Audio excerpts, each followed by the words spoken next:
ভাবো তোমার অনেক বছরের একটা স্বপ্ন, যে স্বপ্ন তোমার হঠাৎ পূরণ হয়ে যায়, তো তোমার রিয়াকশন কীরকম হইব? তো সেম আমার লগে সেম ঘটনা হয়েছে, যার কারণে আমি অনেক দিন ভিডিও কিছু করছি না। এমন কোনো যে না যে আমার দুঃখ, আমি এত বেশি খুশি আসলাম যে কারণে আমি মোবাইল চালানিটাও বন্ধ করে দিয়েছিলাম।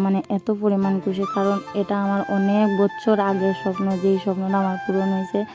তো কি তোমরা বুঝতে পারবে? তো একটা জিনিস কয় না যে তুমি যদি ভগবানের প্রতি শ্রদ্ধা ভক্তি যদি মনে বিশ্বাস যদি থাকে, তো তুমি যদি কোনো জিনিস চাও সেটা ভগবানে অবশ্যই দিন। যদি তোমার মন মনে প্রাণে যদি তুমি চাও যদি ভগবানের কাছে, তো এরকম সেম আমার লোক হয়েছে। আর আমি আজকে যখন থেকে আমি একটু আমার ভিতরে নলেজ বা বহুত জিনিস কিছু একটা ঢুকছে যে না, এই পৃথিবীর মধ্যে বহু ঠাকুর ছাড়া আর কিছুই নাই, তখন থেকে আমি ঠাকুরদের আর কি খুব বেশি মানি। আর এটা সবেও জানে যে আমি ঠাকুরকে বহুত কিছু এমন তো করতাম না যে আমি দিন রাত্রে ঠাকুরই দেই বা ঠাকুর করে থাকি না, কিন্তু তারপরেও আমার সব সময় আমি যদি ঠাকুর করে না থাকি বা সবসময় যদি আমি পূজাও না দিই, তারপরেও আমি চেষ্টা করি যে সব সময় ভগবানকে স্মরণ করেও যেন আমি থাকতে পারি।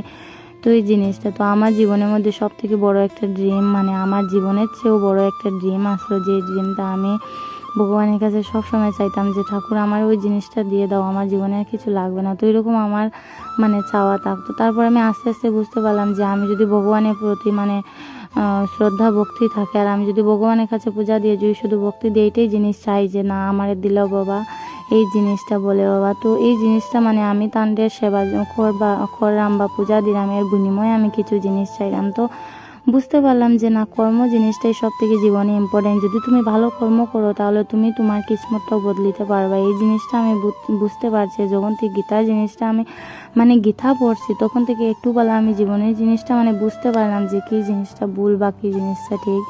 গীতা পড়াটা সব থেকে ইম্পর্টেন্ট জিনিস, যেটা হয়তো সবে বুঝে না, কিন্তু আমি বুঝতে পারি যে গীতার কি মূল্য জিনিসটা।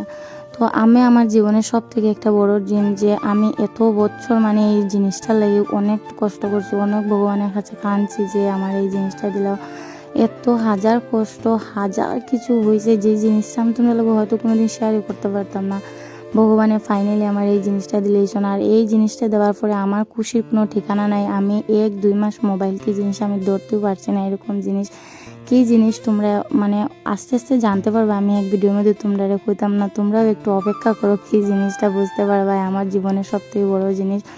এই কারণে আমি এই দিনে একটা নির্জলা ব্রত রাখলাম, যে ব্রতটা আমি পালন করছি, আর একটু একটু মোবাইলের মধ্যে তোমরা লোক শেয়ার করছি, ভিডিও করছি।